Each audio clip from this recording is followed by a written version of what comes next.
Hey, welcome to Blunts and Blockbusters with your main man, Squentin Tarantino, Scoops, Marche, whatever you want to call it.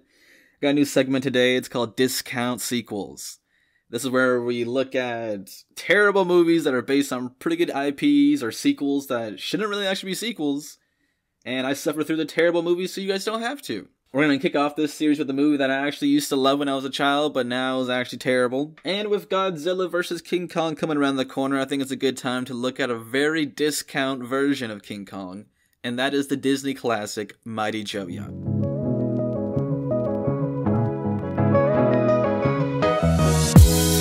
Alrighty, this story starts like any Disney movie with the moms dying. But before I get too ahead of myself, let's introduce the characters.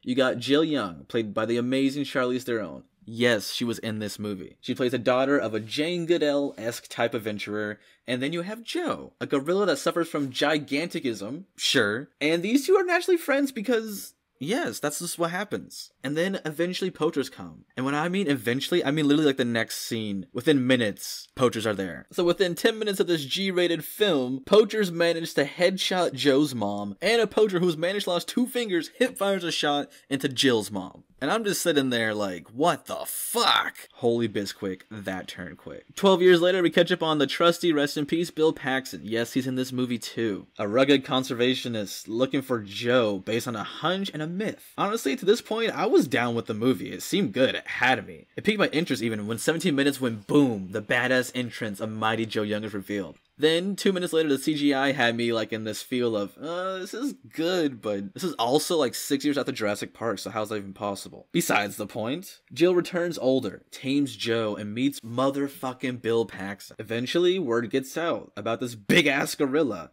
Jill reluctantly has to bring Joe to a sanctuary in California, because that's what you do when you have a giant gorilla that's never been seen for a long-ass time, and you just bring him back to California, because in California you can have... I'm getting ahead of myself. But this is where the story gets actually pretty crazy. The poacher that killed both Joe and Jill's mom sees Joe on the news and is like, yo, I gotta finish the job. And I'm sitting there watching this movie like, how? How does he deserve revenge? Like, why does he get the revenge? He killed 2 moms.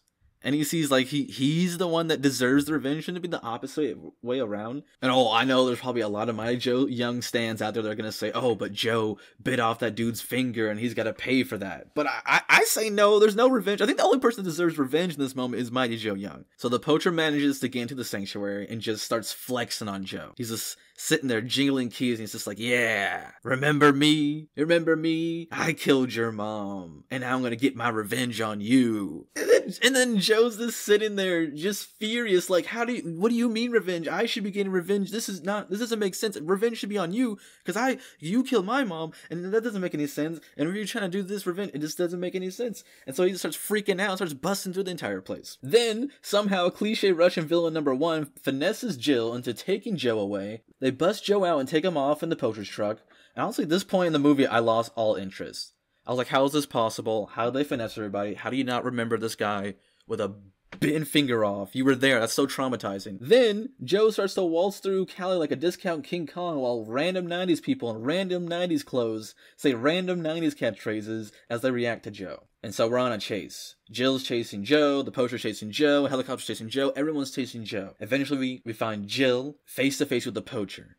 The poacher at this point is just out for blood, wants to kill anybody, and wants revenge on anybody because he believes that he deserves to have revenge on anybody he wants. So the poacher stands there, looking at Jill with a gun to her face. Then, oh snap, Joe, a 4,000-pound gorilla, sneaks up on the guy and straight up revenge murders him. The camera pans on the 2 vengeful, okay with murdering faces of Jill and Joe. They did it. They got the revenge. Oh yeah, then Joe saves a kid from a Ferris wheel, almost dies, but then doesn't? So that's cool, I guess.